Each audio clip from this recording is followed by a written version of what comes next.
Baik, pada video kali ini saya akan menampilkan bagaimana langkah-langkah pemodelan struktur dalam tugas DSG pada software SAP 2000. Baik, sebelum kita mulai untuk model, kita akan mengecek terlebih dahulu komponen-komponen atau elemen yang akan digunakan dalam pemodelan kali ini. Jadi di sini kita dapat mengecek pada soal tugas, di mana sudah diberikan denah-denah, tata letak yang akan kita modelkan atau kita desain. Kemudian di sini juga ada keterangan atau ketentuan dari slope kolom, balok, dan lebarnya. Nah, sebelumnya juga sudah ditentukan terkait mutu-mutu yang akan kita gunakan dalam pemodelan ini. Di mana juga tinggi lantai sudah ditentukan pada pemodelan SAP. Nah, sebelum masuk ke pemodelan, kita gambarkan terlebih dahulu pada AutoCAD, gambarkan ulang denah yang sudah diberikan sesuai dengan kelompok di mana kami kelompok 8, jadi untuk bentang ini 4,8. Jadi kita akan mencari detail-detail titik karena pada sub kita akan mencari midpoint-nya. Nah, di sini sudah kami modelkan pada AutoCAD, modelkan kembali untuk denah-denahnya, di mana di sini kita sudah menambahkan bentang-bentang dari as ke as kolom, as balok, dan di sini semua ketentuan elemen yang akan kita gunakan, di mana ada kolom 1, kolom 2, dan ada balok 1, balok 3, dan balok 5. Dan di sini juga sudah ada dimensi yang akan digunakan. Nah, setelah kita mendapatkan jarak atau grade-nya, kita akan mulai memodel pada SAP 2000. Nah, langkah pertama dalam pemodelan, kita masuk ke menu File, dan klik New Model. Kemudian, pada New Model, kita akan define material yang akan kita gunakan. Kita klik pada Define, kemudian kita masuk ke material. Nah, di sini kita sudah menggunakan 3 material. Ada BJDP24, BJDS40, dan FC25. Nah, di mana untuk memasukkan material ini, kita tinggal Add New Material. Di mana pada BJDP24 ini, kita gunakan tipe materialnya itu sebagai rebar, tulang rebar. Kemudian kita masukkan di mana elemen-elemennya seperti modulus elektrisitasnya dan FY dan FU-nya. Kemudian hal yang sama kita masukkan untuk BJTS 40 pada rebar dan FC ini pada konkret, tipe material konkret. Nah, setelah kita masukkan semua material yang akan digunakan, kita masuk ke section properties, kemudian frame section.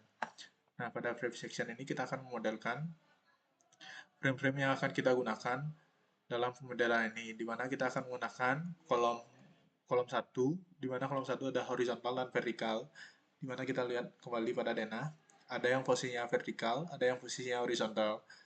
Nah, desain ini memiliki ukuran yang sama, tapi hanya rotasinya yang berbeda, di mana untuk material yang kita gunakan itu FC25 dan kita masukkan dimensinya. Hal yang sama kita lakukan pada balok 1, balok 2, dan balok 3, dan balok 5 yang akan kita gunakan. Nah, setelah kita mendefine untuk frame section-nya, kita akan masuk ke area section, di mana pada area section ini kita akan mendefine untuk model plat atau elemen plat yang akan kita gunakan. Kita di sini pilih seal, kemudian add new, di mana kita akan menggunakan seperti ini untuk plat. Kita akan menggunakan 2, yaitu plat dan plat atap. Nah, ini sebenarnya dimensinya itu semua sama, ketentuannya sama dengan tebal 12 cm atau 120 mm dengan parameter. Di sini kita mengatur parameternya dan tulangannya itu terserah BJDP ataukah default, ini berarti dia otomatis mengisi tulangan. Nah, kemudian setelah kita desain seperti ini, di mana kita bedakan plat dan plat atap ini agar memudahkan untuk mengseleknya atau mengesain bebannya. Karena untuk plat dan plat atap itu memiliki beban yang berbeda. Nah, setelah kita mendefine properties, di mana properties kolom, balok, dan platnya sudah di-define, kita lanjut ke join constraints, di mana join constraint ini kita mendefine untuk diafragmanya. Di mana di sini kita masukkan diafragma untuk lantai 1, lantai 2, dan lantai 3. Kemudian kita modify. di mana kita masukkan saja di sini global dan z-axis-nya. Nah, setelah kita masukkan ketiganya ini, kita klik OK.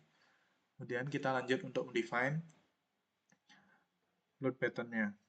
Nah, pada load pattern kita masukkan beban-beban yang akan kita gunakan, di mana kita akan menggunakan beban mati atau beban dead, beban live, di mana di sini untuk self weight multiplier-nya kita gunakan untuk beban mati itu 1 dan beban yang lainnya itu 0.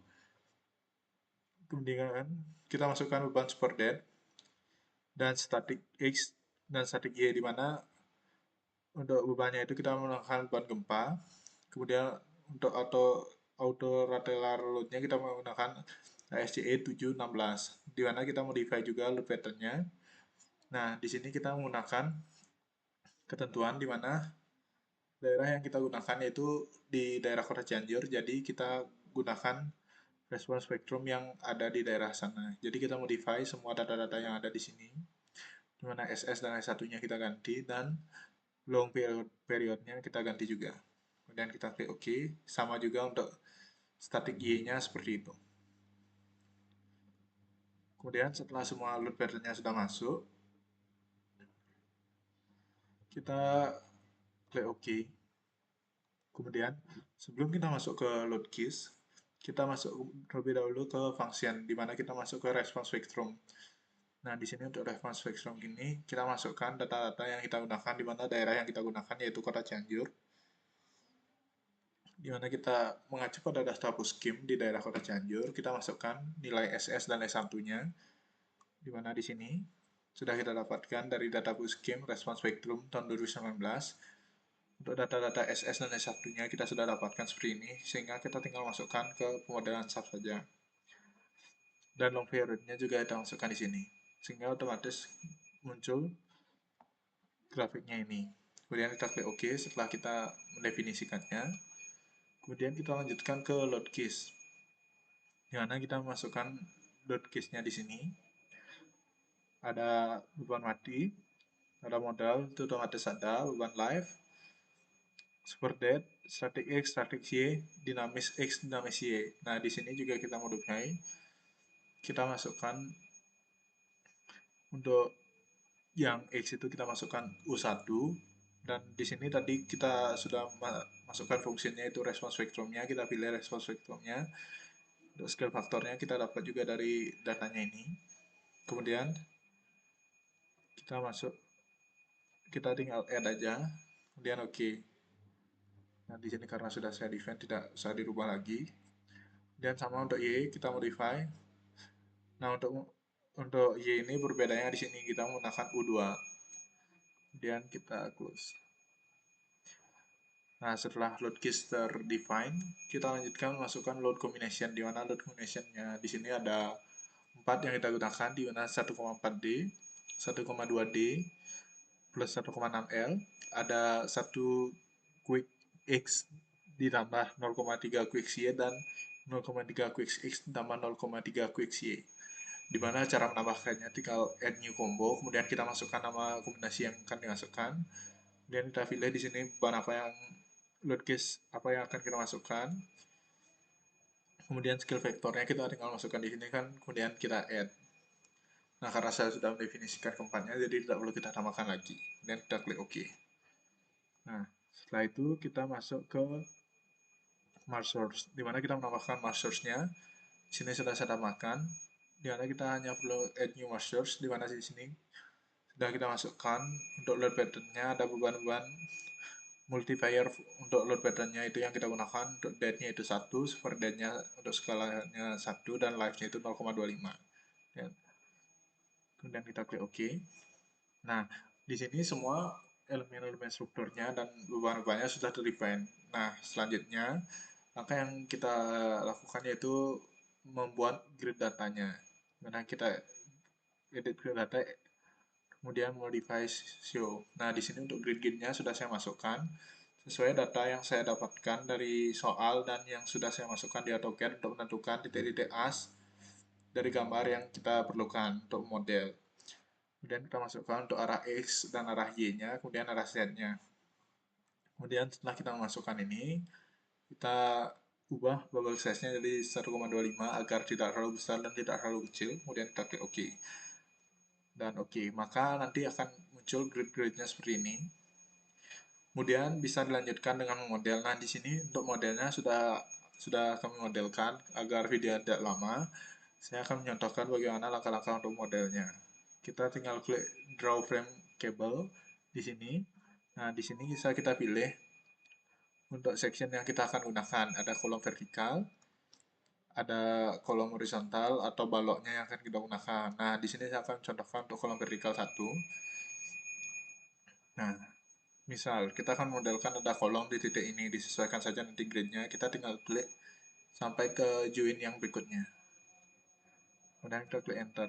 Maka di sini sudah termodelkan sebuah kolom. Kemudian misal kita akan menambahkan balok, tinggal kita klik balok yang akan kita inginkan, kemudian kita klik dari join yang kita tentukan, kemudian sampai join yang berikutnya.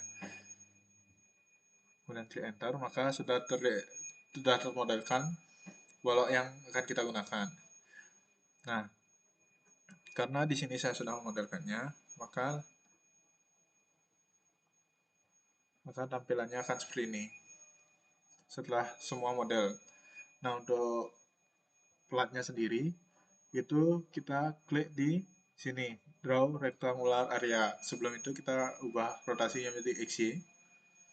Kemudian kita delete satu untuk contoh. Kita klik ini. Nah, kita tinggal pilih mau menggunakan plat atau plat atap. Misalkan ini untuk plat. Kita tinggal tarik dari as grid-nya sampai ke as grid di seberangnya. Maka secara otomatis di sini sudah terisikan plat yang sudah termodelkan. Nah, hal ini diulang sampai dengan semua model telah dimasukkan, sehingga mencapai model sesuai dengan gambar. Maka dapat dilanjutkan untuk meng-assign beban-beban yang akan digunakan, yang akan dilanjutkan oleh rekan saya. Dengan acuan dana yang telah ditentukan. Setelah itu, setelah input beban, selanjutnya adalah define diafragma, caranya assign, join, constraint. Karena di sini saya sudah mendefine, saya contohkan untuk cara define-nya yaitu define join, habis itu add new, dari ini jadi diafragma dan add new. Terus klik OK. Jika sudah, selanjutnya kita akan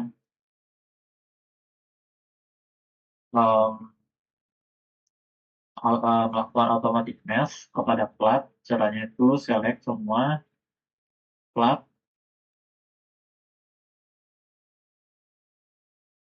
Jika sudah, display assign area automatic area mesh. Di sini pakai 10-10.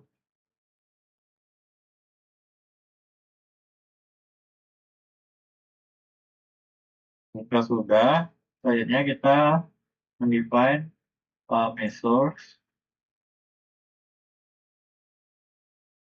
Untuk mesh source-nya tuh beban mati, super mati, itu nilainya 1, beban hidup itu nilainya 0,2. Nah, selanjutnya kita membuat function respon spektrum. Karena di sini saya sudah membuatnya, saya contohkan untuk cara pembuatannya. Untuk SS, S1, dan periodnya didapat dari data scheme.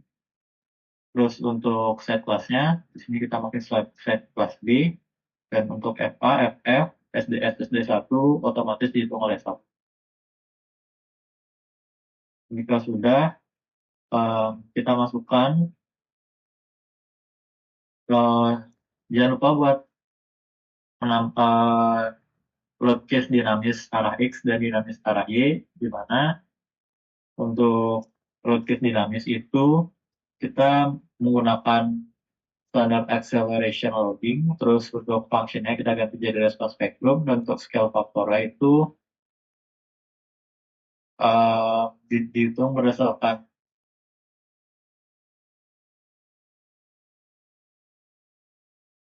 berdasarkan faktor skala, itu didapat 1,225,83 mm per second. Beratnya oke. Begitu juga dengan yang dinamis.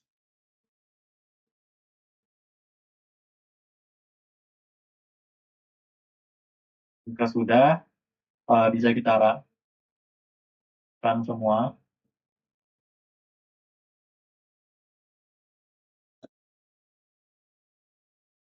Ini error karena di temuan plat itu ada yang nggak simetris di bagian ini ya, daerah di sini ada plat yang tidak simetris. Baik, setelah melakukan pemodelan, kita dapat melakukan pengolahan data secara manual menggunakan aplikasi Excel. Mana pertama-tama di sini telah ditentukan berapa parameter gempa, yaitu untuk kategori risiko bangunannya itu ada di kategori risiko 2 karena dia berupa apartemen atau rumah susun. Kemudian di sini untuk desain respons spektra di kawasan Cianjur itu bisa diperoleh menggunakan web Puskim, di mana diperoleh beberapa parameter berikut. Untuk kelasnya itu ada kelas SD, kemudian untuk nilai T0, TS, SDS, SD1, PGA, SS, S1, dan TL sebagai berikut. Nah, di sini kita bisa menentukan nilai IE itu berdasarkan kategori risiko, di mana di sini nilai E itu adalah 1 karena kategori risikonya itu adalah kategori risiko 2. Nah, ini untuk tabel, mohon maaf sebelumnya, ini untuk peta PGA-nya, kemudian ini untuk peta SS, kemudian ini ada untuk peta S1, kemudian ini merupakan hasil dari web Puskim. Nah, kemudian kita pindah ke klasifikasi situs, di mana di sini untuk klasifikasi situsnya itu adalah SD atau tanah sedang. Kemudian untuk kategori desain seismiknya itu adalah kategori desain seismik D. Nah, di sini kita dapat menentukan koefisien situs FA, di mana berdasarkan koefisien tanah sedang SD dan nilai SS di sini, nilai SS itu berada di antara 1 dan 1,25, sehingga kita melakukan interpolasi nilai FA sehingga diperoleh nilai FA itu sama dengan 1. Kemudian untuk nilai FV dengan cara yang sama berdasarkan nilai SS kita lakukan interpolasi, di mana untuk nilai SS itu berada di antara nilai 0,5, 0,4 dan 0,5 sehingga diperoleh nilai FV itu besar 1,8082. Maka diketahui parameter sebagai berikut. Kemudian di sini kita bisa menentukan nilai SMS dan SM1, di mana SMS itu sama dengan FA dikali SS diperoleh nilai 1,1056 dan SM1 itu sama dengan FV kali S1 diperoleh nilai 0,8892. Kemudian untuk SDS dan SD1 juga dapat ditentukan, di mana SDS itu sama dengan 2/3 dari SMS diperoleh nilai 0,7371 dan untuk SD1 itu diperoleh nilai 0,5928. Nah, di sini kita bisa menentukan nilai FPGA berdasarkan koefisien situs, di mana dengan nilai PGA yang telah kita dapatkan berdasarkan web Puskim dan nilai PGA maksimumnya, di sini kita dapat menentukan nilai FPGA dengan melakukan interpolasi, di mana diperoleh nilai FPGA itu sebesar 1,1. Nah, kemudian di sini kita akan menentukan nilai dari respons spektra. Untuk data bangunan telah kita ketahui sebelumnya. Untuk data Puskim juga telah kita ketahui sebelumnya. Jadi di sini kita akan menentukan nilai sistem struktur, di mana untuk sistem struktur itu adalah SRPMK. Berdasarkan sistem struktur, kita bisa menentukan nilai R, CD, dan omega 0. Untuk tabel yang digunakan itu berdasarkan tabel SNI, berikut tabel 12, faktor R, CD, dan omega 0 untuk sistem pemikul gaya seismik. Nah, setelah itu kita dapat menentukan faktor skala gempa, di mana untuk gravitasi itu adalah 9,81 itu berupa tetapan. Kemudian untuk scale factor itu digunakan rumus Y kali I, di mana I ini sudah ditentukan sebelumnya, per R yang berdasarkan nilai SRPMK. Sehingga diperoleh nilai scale factor itu sebesar 1,22625. Kemudian ini untuk parameter desainnya juga sudah dijelaskan sebelumnya untuk nilai SMS, SM1, SDS, SD1, T0, TS, dan TL. Nah, di sini kita bisa menentukan nilai SA, di mana untuk nilai SA ini bisa ditentukan berdasarkan periodenya dia itu sebesar 20 detik. Untuk nilai SA itu bisa ditentukan berdasarkan tabel ini, di mana untuk SA 20 detik itu nilai SA-nya sebesar 0,3. Kemudian kita akan lanjut ke analisis gempa. Nah, untuk analisis gempa di sini ada itu untuk input data percepatan, di mana untuk data percepatan ini sendiri sama seperti sebelumnya telah kita ketahui, di mana untuk S1, SS, FA, FP, SDS, SD1, T0, dan TS itu cara mencarinya sebelumnya. Kemudian untuk parameter gempa SRPMK juga telah diketahui. Kemudian untuk periode struktur ini juga telah diketahui sebelumnya. Di sini kita akan menentukan nilai TA, di mana TA ini sama dengan CT dikalikan dengan H. H sendiri merupakan tinggi bangunan. Untuk nilai CT ditentukan berdasarkan nilai parameter periode pendekatan, di mana untuk tabelnya itu merupakan tabel berikut. Karena rangka kita merupakan rangka beton memikul momen, nilai CT itu sebesar 0,0466 dan X sebesar 0,9. Nah, sehingga kita memperoleh nilai TA itu sebesar 0,3868. Kemudian untuk nilai periode maksimum atau Tmax itu dapat diperoleh dengan nilai CU dikalikan dengan TA. Untuk CU kita dapat menentukannya berdasarkan tabel berikut yang bisa kita cari dalam SNI, di mana CU ditentukan berdasarkan parameter percepatan respons spektral desain pada 1 detik atau SD1. Untuk nilai SD1 sendiri itu didapat nilai CU sebesar 1,4.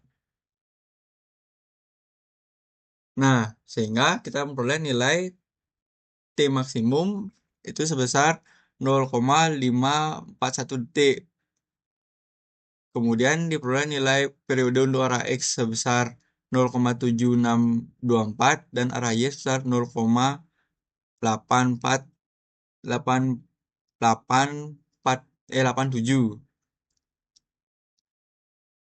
Jadi di sini digunakan periode pakaian itu sebesar 0,541 dan untuk arah Y-nya itu sama. Kemudian untuk bentuk dan jumlah ragam akan dijelaskan oleh Ragil. Baik, sekarang kita akan mencari bentuk dan jumlah ragam. Dan dalam SNI 1726/2019 disebutkan bahwa harus mencapai 100% atau minimal 90% dari modal partisipasi massa bangunan. Cara nyarinya setelah kita run, kita pergi ke tabel, Control-T. Lanjut kita structure output, modal information, modal partisipasi, mass ratio. Untuk load case-nya, kita bisa ganti jadi modal, dan kita oke. Berikut hasil dari SAP, di mana untuk modal partisipasi itu harus 100% atau minimal 95%. Di arah X itu udah 100%, arah Y juga ada 100%, dan untuk di arah Z itu juga sudah di 100%.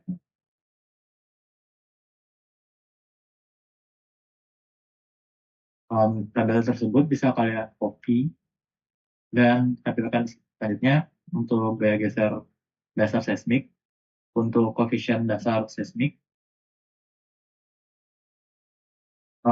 itu bisa kalian cari di SNI 1726 tahun 2014 persamaan 31. Untuk batas maksimum dan minimumnya juga ada di persamaan 32 dan 34. Selanjutnya untuk CS pakainya itu cari di mana di kondisi CS ini tidak melebihi kondisi batas maksimum dan tidak kurang dari batas. Terus untuk berat seismik efektif, di sini kami menggunakan output dari sub, di mana cara mencarinya itu setelah kita run, Ctrl T, selanjutnya yang tadi itu kita uncheck dulu, terus kita cari ke load pattern definition, auto seismic flow, terus kita pilih yang ASCE 716, karena ini merupakan rujukan dari SNI 1726 tahun 2019. Untuk load pattern, untuk load case kita ganti jadi dinamis, arah X dan arah Y, dan kita keluarkan. Berikut merupakan data-data yang kita peroleh, di mana kita mendapatkan Bayesian dan juga berat efektif seismiknya. Kita copy, lalu kita bawa ke Excel untuk kita calculate lebih lanjut.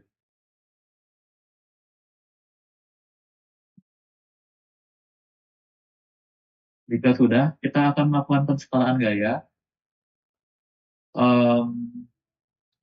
Caranya itu untuk mencari gaya geser statik itu CS kali W, di mana W yang kita temukan tadi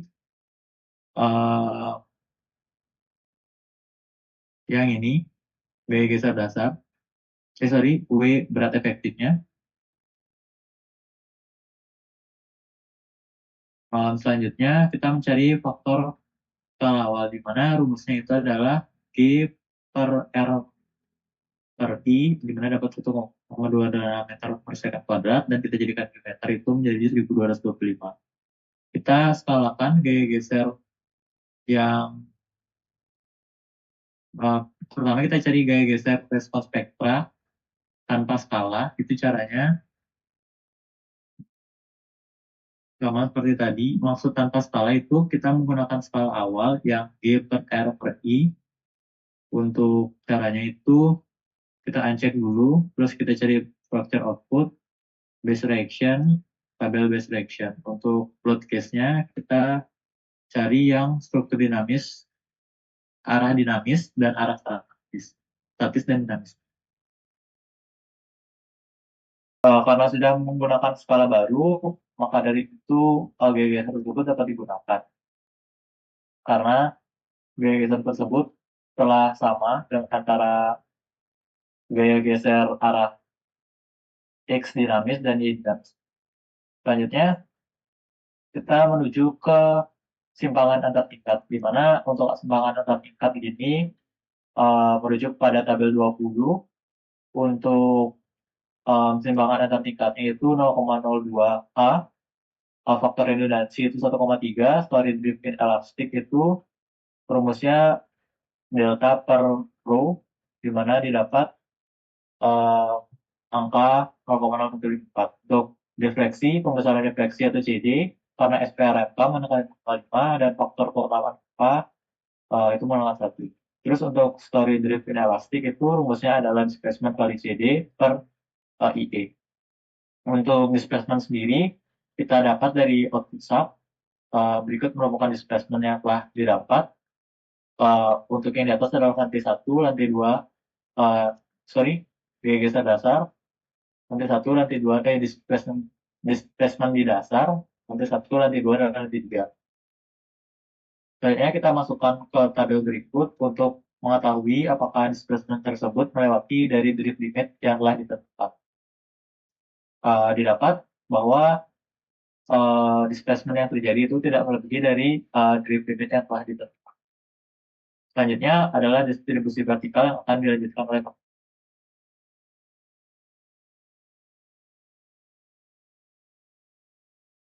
selanjutnya adalah penskalaan gaya, di mana untuk rumusnya itu adalah CS kali W. Ini tuh ada di SNI 1726 tahun 2019 di bersama 30. Kita membandingkan antara perhitungan manual dengan perhitungan automatic sub dengan faktor skala. Itu skala yang pertama, skala awal di 1225,83 meter per second.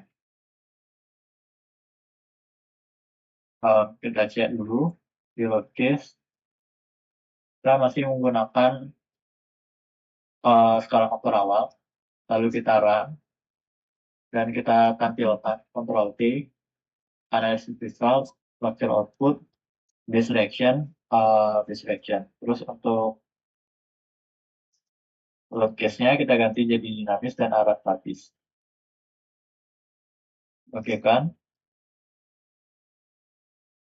Di sini kita dapat lihat bahwa terdapat perbedaan antara statis dan dinamis. Maka dari itu kita perlu menskalakan gaya tersebut. Untuk outputnya bisa kalian dan kita kalkulasi di Excel untuk mendapatkan skala baru. Ini merupakan yang belum di skala dan ini di skala. Ini untuk arah X dan arah Y, ya. Ini untuk arah X dan arah Y-nya. Selanjutnya kita skalakan, didapat skala itu 1,16, lalu kita kalikan dengan skala awal, itu didapat 1,422 untuk arah X dan 1,519 untuk arah Y. Lanjut, kita menuju ke SAP. Kita buka dulu kuncinya, lalu kita ubah untuk skalanya menggunakan skala baru. Untuk arah X, kita lihat skala yang sudah kita dapatkan. Nah, untuk skala baru arah X itu kita copy di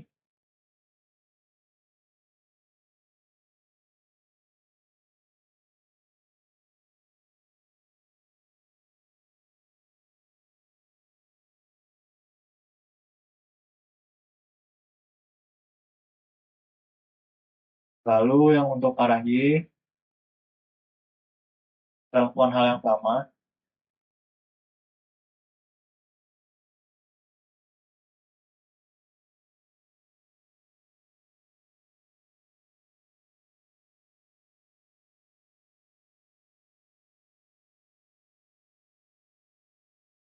Dan sudah kita run kembali.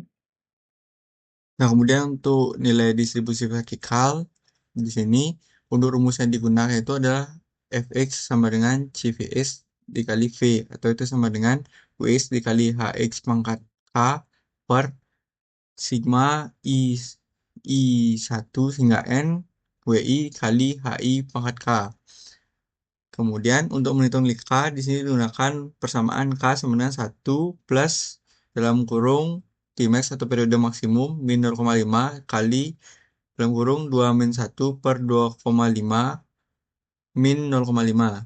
Jadi di sini berdasarkan nilai HI dan WI yang telah kita dapatkan melalui SAP, kemudian di sini CVX dapat ditentukan sehingga kita dapat menentukan nilai Fx dan Fix dan Fy. Jadi diperoleh di sini untuk nilai distribusi vertikalnya untuk lantai 1 itu sebesar 17.275. Untuk Fix-nya, untuk Fy-nya 17.275,96. Kemudian untuk nilai lantai 2-nya itu sebesar 261.404,06. Kemudian untuk lantai 3 plus atapnya itu ada di 7.745.054,02.